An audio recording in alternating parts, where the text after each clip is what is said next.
Nos acompaña Ramiro Escobar, analista político, periodista, para tocar el tema sobre la situación en Siria. Ramiro, ¿cómo está? Muy buenos días, un placer como siempre, maestro. ¿Cómo te va, Cristian? Gracias por la invitación. A ver, ¿te sorprendió el atentado? ¿Tú creías que era otra bravuconada de Donald Trump cuando dijo, bueno, no voy a venir a la Cumbre de las Américas porque me tengo que enfocar en posibles respuestas a Siria tras lo que él denominó justamente un ataque con armas químicas del régimen de Bashar al-Assad a los propios ciudadanos sirios?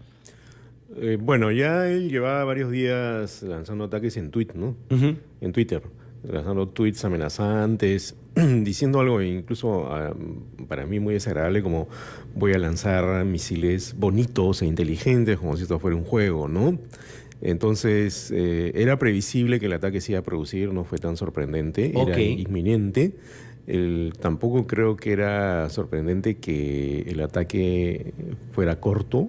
Me parece que no estaba dentro de los planes de Estados Unidos lanzar un ataque sostenido por meses, ni siquiera por semanas o días. Probablemente por días sí, pero no por semanas, porque ellos son conscientes de que involucrarse en una conflagración o más grande o en un enfrentamiento directo con Rusia puede tener consecuencias para su imagen y puede generarles un problema que va a ser difícil de manejar luego.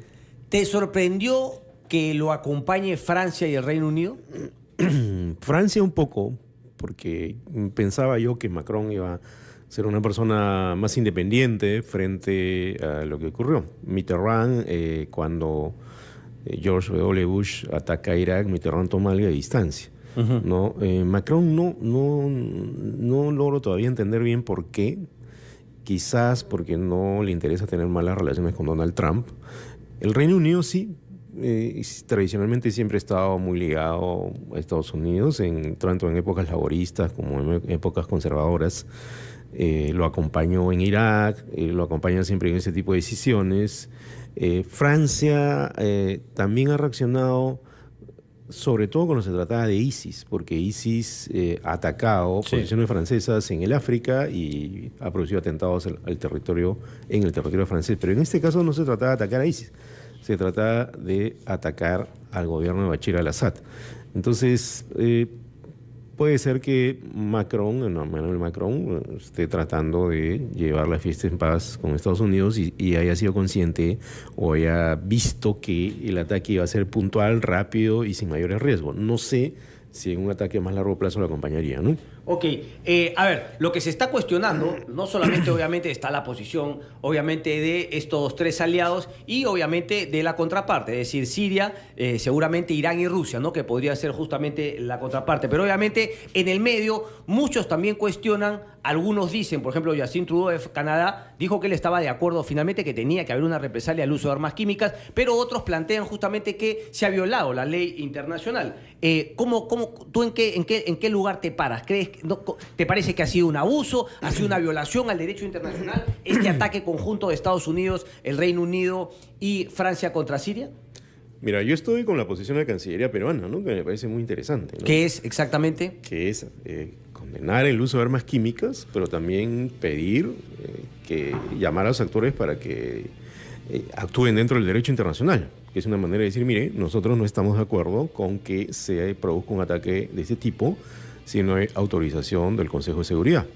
A mí me pareció muy interesante, una posición autónoma, una posición no dependiente de las grandes potencias, una posición además que aboga por la paz de manera efectiva. Sí. Yo estaría en esa posición. Es muy difícil, Cristian, o sea, lamentablemente en estos días se da una situación que a mi juicio es un poco ridícula, ¿no? No todas las personas, pero algunas personas que son de izquierda se ven obligadas a defender al Assad porque se trata de Estados Unidos. Y otros que son de derecha, digamos, tienen que condenar al Assad porque supuestamente está con la izquierda y tienen que defender a Estados Unidos porque Estados Unidos está defendiendo la democracia en Occidente. Es absurdo. O sea, estamos hablando de dos actitudes fuera de la ley y violentas. O sea, usar misiles y usar armas químicas son actividades, son acciones que no van a producir ninguna bonanza ni paz a los pobladores sirios que están muriendo por decenas y por miles. Entonces, esa trampa ideológica a mí me parece francamente tonta. Sí, ¿no? siempre las trampas ideológicas nos ponen en esa situación, ¿no? Pero digamos, independientemente de las posiciones de gente vinculada a derecha o izquierda, la posición peruana, digamos, no es un tanto cómoda porque sabemos que en el Consejo de Seguridad tiene que ser por, digamos, o sea, no uno plantea uno y basta solamente un voto finalmente para darse el veto, el famoso veto en el Consejo Nacional, en el Consejo de Seguridad de Naciones Unidas. Por lo tanto, quedaba claro que cualquier intento de Estados Unidos o Francia iba a ser obviamente vetado por Rusia, que también se encuentra en el Consejo de Seguridad. O sea, claro, eso nos lleva a un tema de fondo que es la necesidad de reforma de Naciones Unidas y ese Consejo de Seguridad que ha quedado pues prácticamente en desuso tras el cambio pues no del escenario mundial tras la Segunda Guerra Mundial. Pero digamos, ¿no era un poquito un saludo a la bandera decir que el Consejo de Seguridad se debió pronunciar teniendo en cuenta que Rusia una y otra vez ha vetado este tema? Bueno, mira, ha pasado lo contrario, ¿no? Porque fueron al Consejo Rusia para, digamos, condenar este tema y obviamente tampoco se pudo llegar a ninguna resolución. Bueno, la estructura del Consejo de Seguridad es algo que estaba cuestionado hace muchos años. Correcto. Yo conocí una chica acá en el Perú que estaba haciendo una tesis sobre eso, ¿no? Supongo que luego la sustentó. Japón ha pedido entrar, Brasil ha pedido entrar, India ha pedido entrar, incluso han pedido entrar como... Alemania mete un montón de billetes a Naciones Unidas y al mundo entero y claro, es el malo en la Segunda Guerra, por lo tanto claro, no iba a estar... Alemania yo creo que es más difícil que entre ¿Por qué? por el pasado de la Segunda Guerra, ¿no? Pero digamos Japón también, entonces. Después claro, pero o sea, se pueden mover, digamos, en esa lógica, pero incluso la India está pidiendo la posibilidad de entrar como, ojo, miembro permanente, pero no con derecho de veto, aunque sea eso, ¿no? Lo que pasa es que la manera como está estructurado el Consejo, ¿no? No es una manera que dé la sensación de justicia global, porque son 5 potencias nucleares las que vetan cualquier resolución que pueda afectar sus intereses. Estados Unidos siempre veta resoluciones que afecten a Israel. Rusia veta resoluciones que afecten a Siria. Y así, o a Corea del Norte. Aunque con lo que Corea del Norte ha solido pasar, ha pasado, digamos, más fácilmente por el Consejo de Seguridad, porque, digamos, ya es un régimen pálido y, digamos, el interés ahí es básicamente político, pero China, por ejemplo, ha dejado pasar resoluciones que afectaban a Corea del Norte. Sin embargo, en este tema, en el sirio, creo que Rusia va a defender férreamente a Siria, porque es una ficha que tiene en Oriente Medio. ¿Cuál es la importancia de Siria para Rusia en Oriente Medio, Ramiro? ¿Por qué defenderlo tanto? ¿Por qué exponerse así por la defensa del régimen de Bashar al-Assad? Bueno, Siria tiene una base militar, hasta 2 bases militares en Siria. Bases militares que le permiten tener influencia en Oriente Medio, mirar hacia el Mediterráneo que está frente a Europa, ¿no? Siria compra armamento militar a Rusia, ¿no? Entonces, para ellos es una ficha importante en el ajedrez político regional de esa zona que es tan importante. Lo van a defender siempre, porque si pierden eso, ellos pierden una posición importante. Para ellos es como para Estados Unidos tener algunos países influyentes en la región. O sea, todavía hay, digamos, la idea de que estas potencias, que no son... Rusia no es la Unión Soviética, pero igual quiere tener importancia regional y global. Entonces, Siria es una ficha para ellos. Estados Unidos preferiría que no esté Bashar al-Assad, pero si saliera Bashar al-Assad no sabe qué va a venir después. Podría haber un gobierno islamista, podría generarse un caos como el de Libia.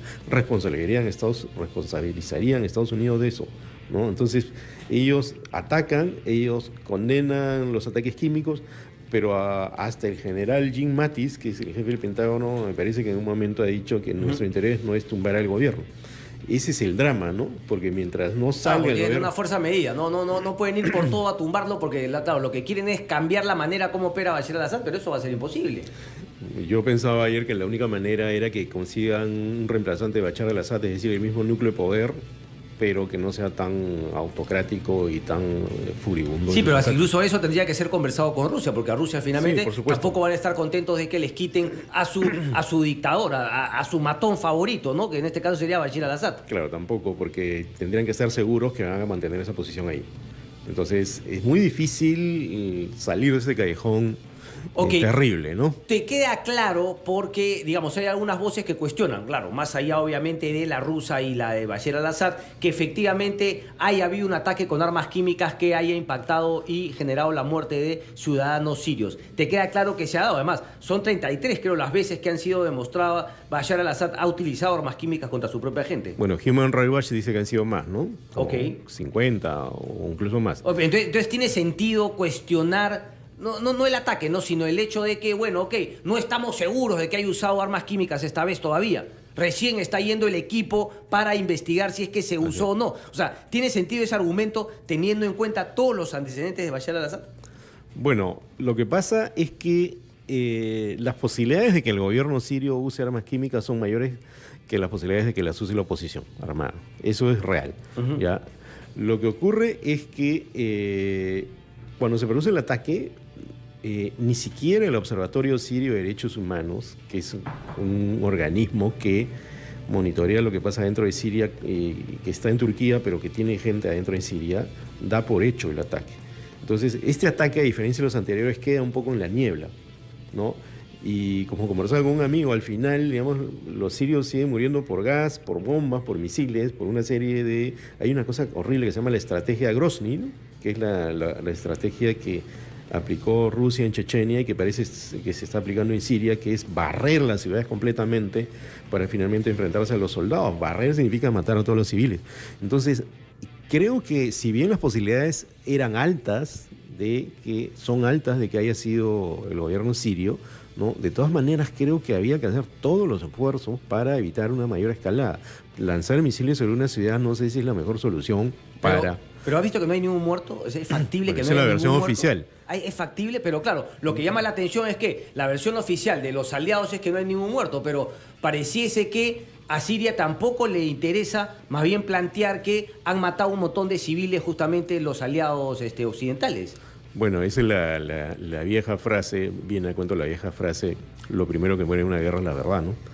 Correcto. No sabemos. Correcto, pero si lo es que verdad. llama la atención es que de los dos lados mencionen que no hay muertes, que no hay víctimas. Porque claro, normalmente uno dice, oye, por si acaso dimos en el blanco porque era un ataque milimétrico que queríamos solamente tumbarnos justamente, digamos, posibles fábricas de armamento químico. Pero normalmente la víctima, en este caso Siria, normalmente dice, oye, te has matado a no sé cuánto. O sea, siempre quiere hacer quedar mal justamente a quien ataca. Pero en este caso, por eso me llamó la atención. ¿O hay información que tú manejas? Yo no tengo información que diga que ha habido víctimas. Víctimas. Lo que tenemos son versiones oficiales Sí. del gobierno sirio y del gobierno... Y ambas coinciden en que no hay víctimas. Coinciden en que no. Pero no sabemos lo que está realmente pasando sobre el terreno. Habría que, por ejemplo, esperar las informaciones del Observatorio Sirio de Derechos Humanos, Correcto. que monitorea lo que pasa adentro, a ver si realmente eso no ocurrió. Correcto. ¿No? Ramiro, déjame irme a una pausa y luego regresamos un bloque más contigo porque quiero también que nos cuentes qué es exactamente un poco lo que pasa al interior de Siria, porque obviamente está Bashar al-Assad, el ejército obviamente a su disposición.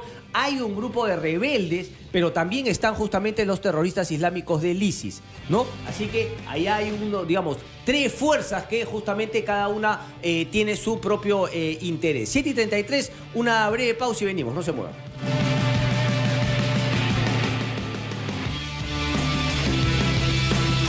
Seguimos conversando con Ramiro Escobar, profesor de Relaciones Internacionales en la Universidad Ruiz de Montoya, columnista de La República, La Mula, pero también estamos enlazados telefónicamente con analista político Farid Cajat, quien también tiene una columna los domingos en el... Seguimos en Radio Capital el lunes 16 de abril, habíamos escuchado a Farid Cajat, estamos con Ramiro Escobar, profesor de Relaciones Internacionales de la Antonio Ruiz de Montoya.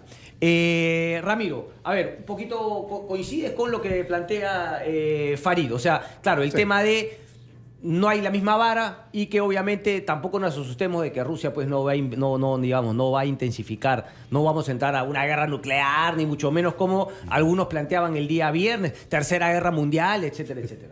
Bueno, Te vacilas. Lo que pasa es que esa pregunta me la han hecho varias veces, supongo que a Farid también, ¿no? ¿Cuál? La de la tercera viene guerra la mundial. Tercera Guerra Mundial y en realidad es una especie de fantasía tenebrosa que alguna gente tiene, ¿no? Producto, yo creo, de la falta de información, ¿no? Y yo bromeaba ayer en Facebook y decía, bueno, cuando me preguntan eso yo respondo resulta de urgencia privilegiar el análisis internacional antes que las profecías de Nostradamus o San Malaquías, ¿no? Claro. Es decir, no podemos guiarnos por las profecías de Nostradamus y que el mundo se va a destruir. O sea, el mundo tiene otro curso, tiene otro momento, tiene otros actores, como bien decía Farid. Evidentemente se mide con otra vara de acuerdo a la conveniencia de cada potencia. También es evidente, como él comentaba, que Rusia no es la Unión Soviética. Claro, sí es un actor global importante, quiere marcar territorio, quiere tener influencia en donde está. Siria es una ficha de ellos. Y evidentemente es muy difícil que Estados Unidos y Rusia se enfrenten directamente. Lo que están haciendo es más o menos lo que se hacía en la Guerra Fría, enfrentarse a través de otros actores, ¿no? En otras circunstancias, en otros territorios. ¿Por qué no podría haber una tercera guerra mundial?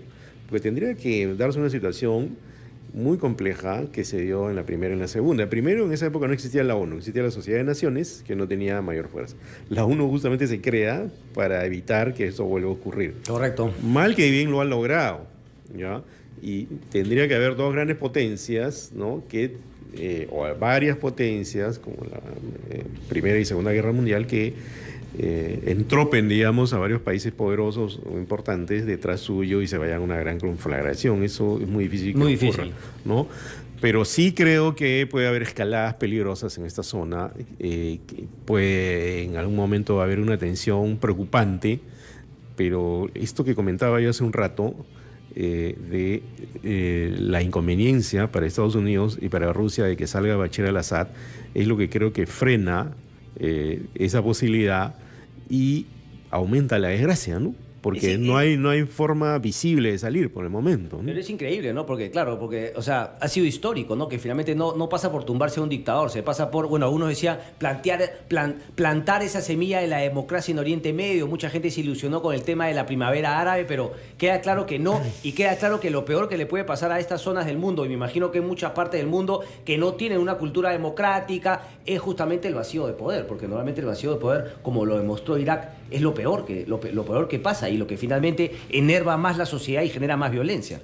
Mira, yo ahí te comentaría lo siguiente. Yo he estado unas 3 veces en Oriente Medio, en varios países, ¿no? Y cuando tú te mueves en una sociedad de mayoría musulmana, donde hay otras coordenadas culturales, ojo que no todos los árabes son musulmanes, una minoría son cristianos, pero digamos hay ciertas coordenadas culturales en el mundo árabe y en las sociedades mayoría musulmanas. Tú sientes que hay otro modo de entender las cosas, otro modo de conseguir el poder, por ejemplo. No es tan fácil hacer un trasplante de la democracia liberal como nosotros lo entendemos a los países árabes, porque las coordenadas culturales históricas son otras. Eso por un lado. Por otro lado, varios de estos personajes, Gaddafi, Mubarak, Ben Ali en Túnez, el propio Bashar al-Assad, constantemente fueron tolerados por Occidente. ¿Y por qué? Porque era un freno a la amenaza islamista, ¿no? Entonces, cuando estalla la primavera árabe, claro, hay una suerte de indignación por lo que ocurre, pero yo recuerdo que había fotos de Gaddafi con Silvio Berlusconi, ¿no? Sí, ¿no? sí, entonces, sí. Italia tenía mucha influencia en Libia. Claro. Entonces, y era económico también, ¿no? Sí, porque también. Claro, era el acceso al petróleo y obviamente petróleo. también justamente un freno a la amenaza islamista radical, ¿no? Pero Así claro, aunque muchos cayeron también en el islamismo radical, o en todo caso el uso del terrorismo como una política de Estado, como fue el mismo Gaddafi en la época que se le dio por tumbar aviones. Ramiro, para ir cerrando el tema de Siria, entonces, coincides con Farid, no va a haber una escalada, pero obviamente en esa zona la cosa se podría poner incluso más brava, claro. sobre todo en Siria. Claro, porque si hay nuevos enfrentamientos, nuevos ataques con gas químico, nuevas represalias, entonces ya puede haber reacciones un poco más intemperantes y bélicas de parte de Irán, que no es un país muy fuerte, pero podría reaccionar. Israel podría reaccionar frente a lo que pasa. De hecho, Israel ya ha participado en los enfrentamientos en Siria, ¿no? Me parece que se podrían involucrar más potencias occidentales. Pero como bien señalaba Farid, claro, el Consejo de Seguridad puede autorizar una acción si es que se produce un ataque directo. Eso no ha ocurrido. Lo que a mí me preocupa, y lo comentaba hace un momento en otro medio, es que el Consejo de Seguridad ya está siendo, digamos, bypaseado más de una vez, ¿no? No, pero eso es hace rato. O ¿no? sea, Entonces, es como que está ahí, pero nadie le quiere dar en verdad dientes al Consejo de yo Seguridad. creo que ese es un problema también de la estructura del Consejo, como señalábamos hace un momento, ¿no? Sí, claro. Es decir, si Pero nadie quiere reformar ese tema. estas potencias tienen poder de veto, pero si algo no les conviene pasan por encima de eso, sobre todo Estados Unidos, ¿no? O sea, lo ha hecho ya varias veces. Entonces, creo que es un retrato de lo que es la sociedad mundial también, Cristian, ¿no? A veces hay personas que me preguntan o que dicen, ¿no? ¿Por qué la ONU no hace nada? Es que la ONU es el retrato de lo que es la sociedad mundial. El secretario general es un secretario, no es el presidente del mundo ni nada por el estilo, y el presidente de la Asamblea General tampoco. Entonces, la estructura del poder mundial, la manera como funciona la real política del mundo, la estamos viendo en el Consejo de Seguridad. O sea, se veta, pero si es que hay algo que se cree conveniente para determinada potencia, en este caso Estados Unidos, se pasa por encima. Sí, pero también el veto en sí, o sea, muchas veces es justamente, o sea, sin argumento mayor que simplemente es mi aliado, no quiero. O sea, la figura del veto también tendría que cambiar. No solamente la figura de que, bueno, me vetan y yo me bypaseo al Consejo de Seguridad. O sea, el veto es un problema, porque el veto mal utilizado también ha sido un problema justamente para tomar medidas conjuntas en algunos puntos del mundo. Bueno, sí, ahora hay que reconocer algo ya. Rusia creo que tiene una diplomacia muy astuta, ¿no?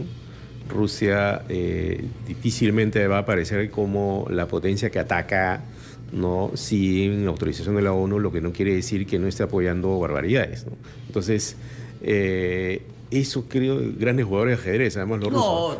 No, claro. ¿No? El discurso más deshonesto es el de los rusos. Y aparecen como que ellos están llamando a la paz, etcétera, cuando están tolerando y apoyando a un régimen que, como comentaba Farid, es un régimen sanguinario, ¿no? Correcto. Entonces, pero creo que la manera de acabar con esto, si es que hay una, ¿no?